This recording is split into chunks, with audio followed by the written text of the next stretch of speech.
আমরা এই মুহূর্তে আছি Indira Gandhi Memorial tulip garden, যেটি শ্রীনগরের নিশাদ গার্ডেন বলে, নিশাদ এরিয়াতে।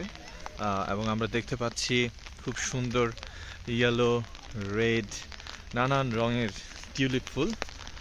এবং আকাশ খুবই মেঘাচ্ছন্ন, বৃষ্টি হচ্ছে। আশপাশের যে পাহাড়গুলো আমরা দেখতে পাচ্ছি, সেই পাহাড়েও আমরা দেখতে পাচ্ছি মেঘ ছেয়ে আছে।